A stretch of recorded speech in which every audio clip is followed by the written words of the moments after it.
শ্রী শ্রী ঠাকুরের এতক্ষণ যারা নামামৃত সুধা পান করলেন, তাদের মানব জীবন শ্রেষ্ঠ জীবনের একমাত্র উদ্দেশ্য ঈশ্বর প্রাপ্তি। তা যেন এই জীবনেই সফল হয়, এই কাতর প্রার্থনা দয়ালের রাঙারাতুল চরণে। শ্রী শ্রী ঠাকুরের কাছে একদিন কথা প্রসঙ্গে কথা উঠল যে মহাপুরুষের কাজ কারা করতে পারে।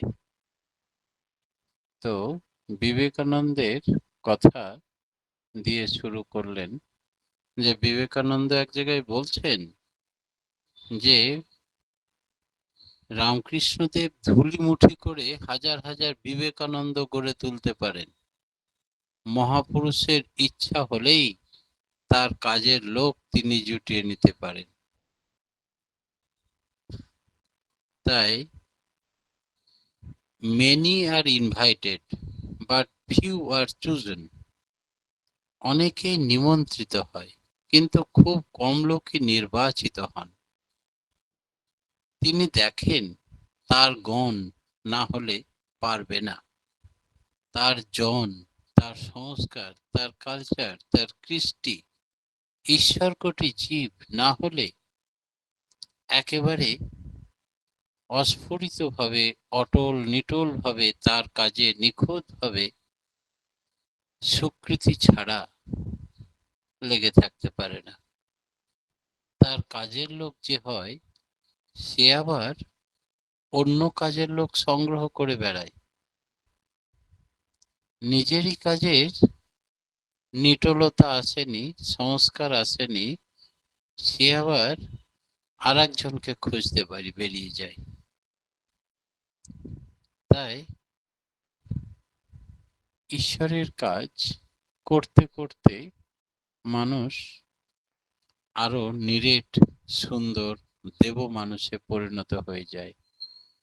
তখনই সে জীব কোটি থেকে ঈশ্বর কোটিতে রূপান্তরিত হয়। দাদা আর একটু কি সাউন্ড বাড়ানো যাবে? আচ্ছা, দেখছি এবার শোনা যাচ্ছে। হ্যাঁ, ভালো শোনা যাচ্ছে। আচ্ছা, আমরা সৎসঙ্গীরা বিশেষ করে সমস্ত অবতার মহাপুরুষদের পূর্ব পূর্ব অবতার মহাপুরুষদের সম্বন্ধে আমাদের যদি নিখুঁত নিটোল ধারণা না থাকে, তাহলে আমাদের ল্যাকুনা থেকে যায়, ত্রুটি থেকে যায়। তাই আজকে আমরা আলোচনা করব ভগবান যীশু খ্রিস্টের জন্ম বৃত্তান্ত নিয়ে। একদিন কথা প্রসঙ্গে শ্রী শ্রী ঠাকুরের কাছে এসেছিলেন আমেরিকান দর্শনার্থী, যীশু খ্রিস্টের জন্ম সম্বন্ধে প্রশ্ন তুললেন। শ্রী শ্রী ঠাকুর বললেন, মানুষের যা ভাবতে ভালো লাগে তা ভাবুক, কিন্তু আমার মনে হয় যে যিশুর মা মেরি যখন অবিবাহিতা ছিলেন তখন থেকে জোসেফের সঙ্গে ভালোবাসা ছিল, আর এই ভালোবাসার ফসলই হচ্ছেন ভগবান যিশু। উভয়ে উভয়কে পবিত্রভাবে ভালোবাসতেন, ভগবত বিশ্বাসী হয়ে মনে প্রাণে, কোনো শর্ত স্বার্থ পরিস্থিতির দুঃখ দৈন্য তাদেরকে স্পর্শ করেনি। এই নিরাকরণের সম্বন্ধে উভয়ের মিলিত আগ্রহ এবং ভালোবাসাকে আরো বাড়িয়ে দিয়েছিল, এক স্বর্গীয় সুষমা রচনা করেছিল। পিতামাতার এই সাত্ত্বিক ভালোবাসা ঘনীভূত হয়ে রূপ ধরেছিল যিশুর। অস্বাভাবিক ধারণার কোনো কারণ নেই, তাতে কিছু খারাপ হয়নি। সেই ভক্ত জিজ্ঞেস করছেন, তাহলে সেটা কিরকম? ঠাকুর বলেই চললেন, স্বাভাবিকভাবে ভাবতে অভ্যস্ত বলে আমরা কার্যকারণ সম্বন্ধ খুঁজে পাই না, নিজেদের নিয়ন্ত্রণ করতে পারি প্রয়োজন অনুপাতিক, নচেত আধারের ভিতর দিয়ে পথ চলার মতো হয়, এতে ভুলের সম্ভাবনা থেকে যায় বেশি।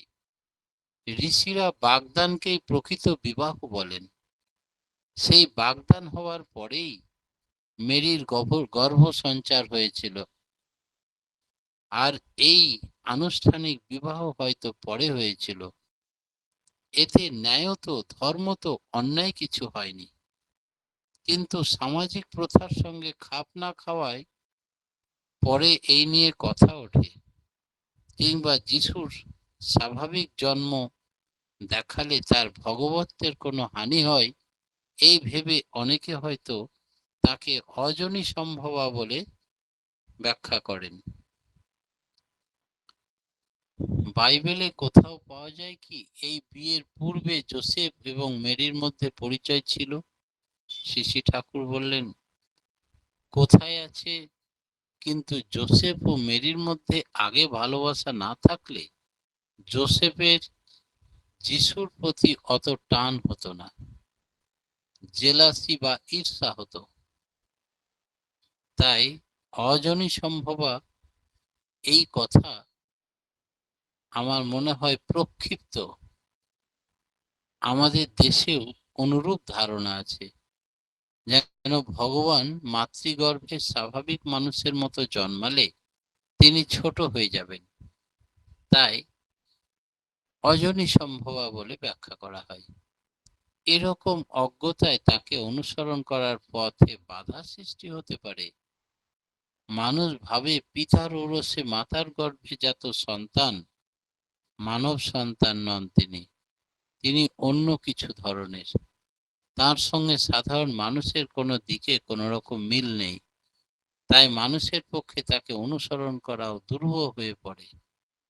এমনতর ধারণায় মানুষের অজ্ঞতা, এই অজ্ঞতাটাই শয়তান।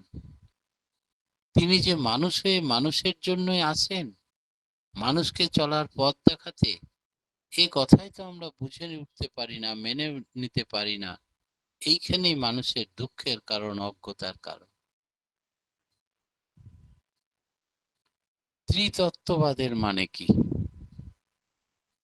একদিন আমেরিকান দর্শনার্থী ঠাকুরকে বলছেন, ত্রিতত্ত্ববাদ মানে কি? ঠাকুর বললেন, গড দি ফাদার মানে সৃজনকর্তা তিনি, পালনকর্তা তিনি, আবার সংহারকর্তা, শাসনকর্তাও তিনি। গড দি সন মানে তাঁরই নরবিগ্রহ তিনি। যেমন যীশুখ্রিস্ট গড দি হোলি ঘোস্ট, হোলি ঘোস্ট মানে আমাদের জীবাত্মা বা সুরত। আমাদের জীবাত্মা যখন পূর্ণ নারায়ণে যুক্ত হয়, তখনই আমরা পরমপিতাকে অনুভব করে ধন্য হই। পরমপিতা, পরম স্রষ্টা, পরম কারণিক, পরম পালনিক স্বরূপ অবতার মহাপুরুষের মধ্যে প্রকট হয়ে ওঠে সমস্ত গুণাবলী। তাই সত্তা যোগাবেগ নিয়ে তাকে অনুরক্ত হতে হয়। তিনি গড দি সন, তিনি পরমপিতার সন্তান। তিনি যেমন ভগবান শ্রীকৃষ্ণ বলেছিলেন অর্জুনকে, তোমারও অতীতে বহুবার জন্ম হয়েছে, আমারও অতীতে বহুবার জন্ম হয়েছে, তোমাতে আমাতে পার্থক্য কোথায় জানো? তুমি তোমার অতীতের জন্ম সব ভুলে গেছো, জন্ম বৃত্তান্ত, কিন্তু আমি কিছুই ভুলিনি, আমার সব মনে আছে, আমি জানি। এই জানা মানুষ যিনি, তিনি পুরুষোত্তম, তিনি স্মৃতিবাহী চেতনা। তাকে ভালোবাসলে, তাকে অনুসরণ করলে তার পরম এই শ্রেয় জ্ঞান আমরা অর্জন করতে পারি। সেই জন্যই সদ্গুরুকে ভালোবাসতে হয়।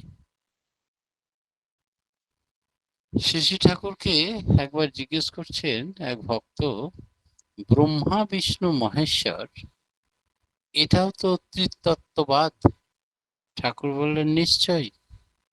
ব্রহ্মা যিনি বৃদ্ধি করেন, বৃহন ধাতু থেকে এসছে, এবং সৃষ্টি করেন। বিষ্ণু যিনি বিস্তার করেন। মহেশ্বর যিনি, যার মধ্যে আধিপত্যর ভাব আছে।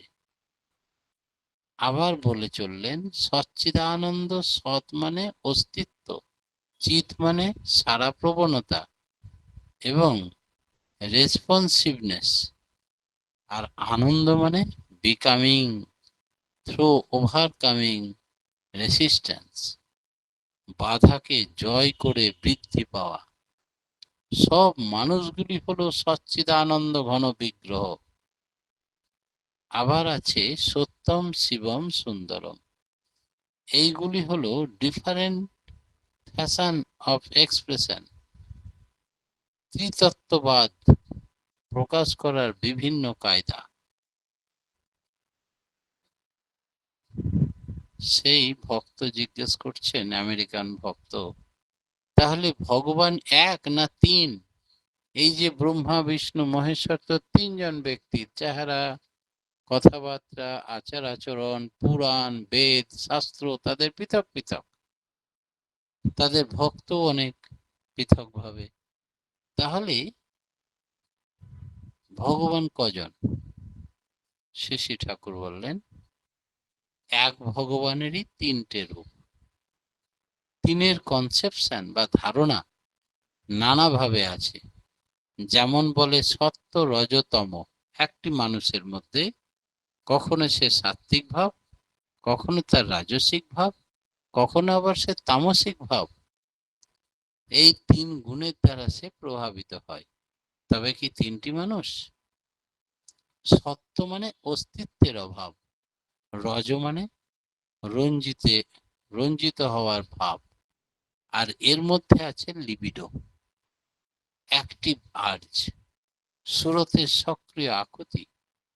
আর তম মানে ইগনোরেন্স, অজ্ঞতা, কমপ্লেক্স, কামনা বাসনা নিয়ে যারা চলে। আমাদের তিনটি কনসেপশন ধারণা আছে। এই কনসেপশন অফ ডিটারমিনেশন, ধৈর্য, তার দৈর্ঘ্য প্রস্থ উচ্চতার ধারণা থেকে পৃথক নয়। একটা জিনিসকে আমরা তিন ভাবে দেখি, কখনো দৈর্ঘ্য দেখি, কখনো প্রস্থ দেখি, কখনো উচ্চতায় দেখি, কিন্তু জিনিস তো একটাই। তিন রকম ভাবে তিন দিক দিয়ে মেজারমেন্ট করা। তেমনি আমাদের স্যাটিসফ্যাকশন, তৃপ্তি হয় 4, 5, 6 কিংবা যত সংখ্যা এবং সংখ্যাতীত যাই বলো, সবই ভগবানের মধ্যে আছে। সেইভাবে যেটাকে দেখলে কমপ্লিট পুরো দেখা হয়, সেটাকেই আমরা বলি পুরুষোত্তম। আর তিনিই ভগবান, তার অনন্ত রূপ। গীতায় আছে, চতুর্ভুজ হয়ে দেখা দাও, তুমি আমাকে চতুর্ভুজ রূপ ধারণ করে দেখা দাও। অর্জুন বলছেন ভগবান শ্রীকৃষ্ণকে। তার মানে সীমায়িত হয়ে দেখা দাও, অসীম অনন্ত হয়ে দেখা দাও। আবার বলছেন, তোমার এই রূপ আমি সহ্য করতে পারছি না, এত জ্যোতি তুমি প্রশমিত করো, তুমি আমার বন্ধুর রূপে মানুষের রূপ ধারণ করো, আমি তাকাতে পারছি না, আর নিতে পারছি না। তিনি তাই করলেন। তাই এক ভগবানই কত রকমের রূপ নিতে পারে। একটি মানুষই কখনো ক্রোধী, কখনো কামুক, কখনো সত্য গুণের অধিকারী ঈশ্বর তত্ত্ব আলোচক। তাই প্রত্যেকটা মানুষের মধ্যেও ঈশ্বরের একই গুণ। তার মানে তারা পৃথক মানুষ নন। মানুষ কখন অনাসক্ত হয়? শ্রী ঠাকুর বলছেন যে পরিকল্পনা আমাদের, যেই মুহূর্তে পূর্ণ তুমি, সেই মুহূর্তে তুমি তব কিছু নেই। তাই তুমি পবিত্র সদাই। দে উইল বি ডান, তোমার ইচ্ছাই পূর্ণ হোক। তাকে আত্মসমর্পণ করা চায় তাতে, নচেত শয়তান আমাদেরকে ঘিরে ধরবে। এই আত্মসমর্পণ প্রবৃত্তি শূন্য হয়ে গেলে ভিতরে তিনি ভরপুর হয়ে ওঠেন। তখন আমার সমস্ত অ্যাক্টিভিটি বেড়ে যায়। তখন সে কর্ম হয় ইষ্ট স্বার্থ প্রতিষ্ঠা মুখর। তখন প্রবৃত্তি সুপ্ত হয়, লুপ্ত হয়, প্রমিনেন্ট থাকে না। সে কথা কিন্তু ইষ্টার্থী নিয়ন্ত্রণ অটোমেটিক হয়ে যায়। এই অবস্থায় আসক্তি 16 আনার জায়গায় 18 আনা যদি বাড়ানো যায়, সেটাও কিন্তু আমার মঙ্গল। তখনই মানুষ অনাসক্ত থাকে। তাই ইষ্টের প্রতি, আদর্শের প্রতি, গুরুর প্রতি যত আসক্তি বাড়িয়ে দেওয়া যায়, ততই আমার প্রবৃত্তি অনাসক্ত হয়ে যাবে এবং আমি তাঁর হয়ে উঠব। সবাই তো তাঁর হয়ে উঠতে চায়, সবাই তো সৎ হতে চায়, সবাই তো ঈশ্বর প্রাপ্তি করতে চায়, তবে বাধা হয় কেন? শ্রী শ্রী ঠাকুর বললেন, বাধা তো আছেই। মায়ের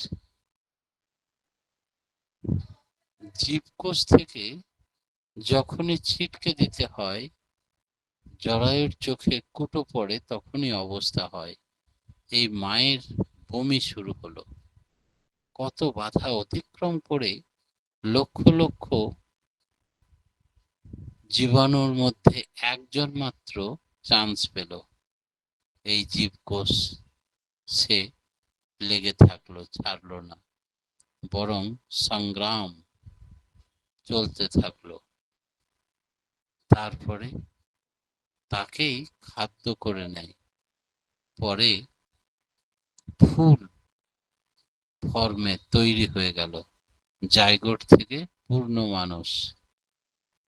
আর এই যে স্পন্দন, যেখান থেকে তার সৃষ্টি, এই নামের ভাইব্রেশন চলতেই থাকলো।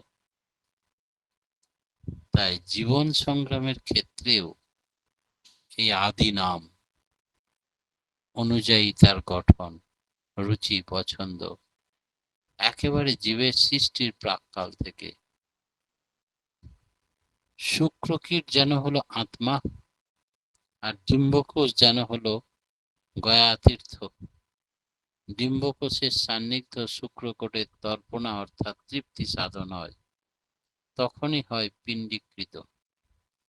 শুক্রকীটের মধ্যে থাকে মানুষের সূক্ষ্ম শরীর, লিঙ্গ শরীর আর চিহ্ন শরীর, অর্থাৎ বিশেষ বিশেষ বৈশিষ্ট্যগুলি আঁকা থাকে।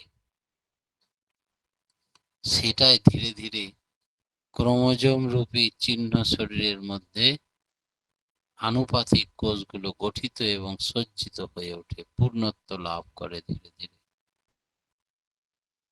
আমাদের শরীরে শয়তানের অস্তিত্ব কেন? আমরা তো অমৃতস্য পুত্রা, অমৃতস্য পুত্রী, তবে শয়তান কোথা থেকে এলো? কথা প্রসঙ্গে আমেরিকান ভক্ত ঠাকুরকে এই প্রশ্ন করে ফেললেন। শ্রী শ্রী ঠাকুর বললেন, সৃষ্টি করতে গেলেই বিপরীত মেরু থাকা লাগে। শয়তান নিঃশেষে পরাভূত হলে আমাদের অস্তিত্ব থাকবে না। তাই তখনকার জীবনই জীবন, সেই জীবন ভালোবাসায় ভাসমান। শয়তানকে পরাভূত করে স্বর্গের প্রতিষ্ঠাই জীবনের উদ্দেশ্য।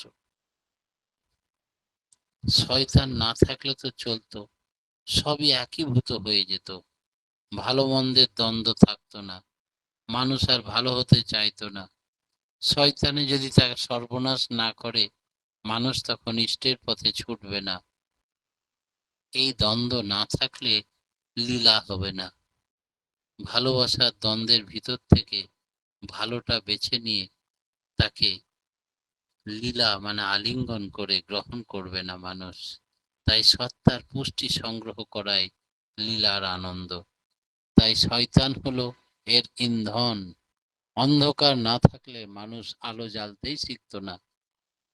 তাই শয়তান যদি আমাদের ভাগবত প্রীতি থেকে বিচ্যুত, বিভ্রান্ত করতে না পারে, তখন আমরা সব জায়গা থেকে সব সার্থকতা নিয়ে উপভোগ করতে পারতাম না পরম পুরুষকে। নাইলে আমরা অজ্ঞ, অচেতন, বিচ্ছিন্ন হয়ে পড়তাম আদর্শ থেকে। লীলার প্রয়োজন কি? যেমন আমরা আয়না তৈরি করি নিজেদের মুখ দেখবার জন্য, ভগবান নিজ প্রতিকৃতির অনুরূপ করে মানুষকে সৃষ্টি করেছেন। God made a man after his own image. খেলা তার আছে, যার কাছে দ্বন্দ্ব ঢুকে গেছে, দ্বন্দ্ব নেই, চুকে গেছে, শয়তান পর্দা খসে গেছে, তার কাছে কেবল আনন্দই আনন্দ, কেবল স্বস্তি, কেবল উপভোগ আর সদা আনন্দ হয়ে চলা। একটু বেফাঁস চলনে চললেই শয়তান ঘাড় মটকে দেবে আর সব আনন্দ হরণ করে নেবে। সেই ভয়ে একেবারে ত্রিতাপ জ্বালা থেকে বাঁচবার জন্য মেরুদণ্ড সোজা করে, নীল দ্বারা সোজা করে পরম পিতার ধ্যানে মগ্ন হবে না। উপভোগ বলতে আমরা যা বুঝি তা মানুষের জীবনে আসবে না, তাই সব নষ্ট হয়ে যাবে। এর জন্য কষ্ট স্বীকার করা যাকে বলে সেটা মানুষ বুঝবে না যদি শয়তানের পর্দা ফাঁস হয়ে যায়। তাই আমরা পাগল হয়ে উঠব না নিজের আত্মিক শান্তি, সত্তার শান্তি তথা বিশ্ব শান্তির কামনায়। মানুষ অযথা কষ্ট পায় শুধু এই উপভোগ থেকে বঞ্চিত করে রাখে নিজেকে। তার তা ভালো লাগে না, তবুও করে। ওইটাই শয়তানের খেলা। আর মন্দকে সে শয়তান প্রশ্রয় দেয়, আশ্রয় দেয় এবং ভাবের ঘরে চুরি করে ফেলে। অর্থাৎ আমরা ওই সোনার পিতলে ঘুঘু, ঠাকুর খুব সুন্দর টার্ম ব্যবহার করেছেন। সোনার আবার পিতল হয়, ঠিক তাই আমরা ভক্তির পথে থাকি, সাধনার পথে থাকি, আবার সংকীর্ণতা বা পাপকে প্রশ্রয় দিই, যুক্তি খাড়া করি, নিয়ে মন খারাপ করে বসে থাকি। এই ঠিক সোনার পিতলে ঘুঘু, মন মুখ এক হয় না, যাতে করে ওই শয়তান আমাদের অন্ধকার মধ্যে রেখে দেয়। অজ্ঞতা জীবন সাথী হয়ে যায়, আনন্দের প্রতি বিশ্বাসঘাতকতা করে ফেলি। ভগবান দেন জীবন, ভালোবাসা, জ্ঞান আর আনন্দ, আর শয়তান দেয় তার বিপরীতগুলো। সর্বশ্রেষ্ঠ আনন্দ লাভ সত্য উপলব্ধিকে করতে পারে মানুষ হাতের মুঠোয় পেয়ে যায়। সবকিছু পাওয়ার জন্যই ঠাকুর বললেন, love him sincerely, love will jump upon you. শুধু তাকে ভালোবাসো, একান্তে ভালোবাসো, আপন করে ভালোবাসো। কোনো আকাঙ্ক্ষা, কোনো ইচ্ছা, কোনো শয়তানি বুদ্ধিকে প্রশ্রয় দিও না, প্রলুব্ধে পড়ো না। দেখবে আত্মসমর্পণ আসবে, আর আত্মসমর্পণে যখনই উৎসর্গ করতে পারবে তখন তোমার ভেতরে স্বর্গরাজ্য নেমে আসবে। ভেতরে স্বর্গরাজ্য এলে বাইরে স্বর্গরাজ্য স্থাপিত হবে। পরম পিতার রাঙারাতুল চরণে প্রতিপ্রত্যেকের সার্বিক মঙ্গল প্রার্থনা জানিয়ে আজকের মতো আমার ক্ষুদ্র বক্তব্য এখানে শেষ করলাম। জয়। জয় গুরুদেব। আমরা আজকে খুব সুন্দর আলোচনা শুনে আমরা সংযুক্ত হলাম। পরম পিতা রাঙানাথের চরণে আপনার সার্বিক মঙ্গল প্রার্থনা করি। আপনি আপনার পরিবার পাশে সবার সুদীর্ঘ নিরবিষ্ট জীবন কামনা করি আমার দেওয়ালে রাঙানাথের চরণে। জয় গুরু। এখন ভক্তি গীতি পরিবেশন করবেন অপর্ণা কর্ম। জয় গুরু। অপর্ণা কর্ম, আপনি যুক্ত আছেন? জয় গুরু। যুক্ত আছেন অপর্ণা মা?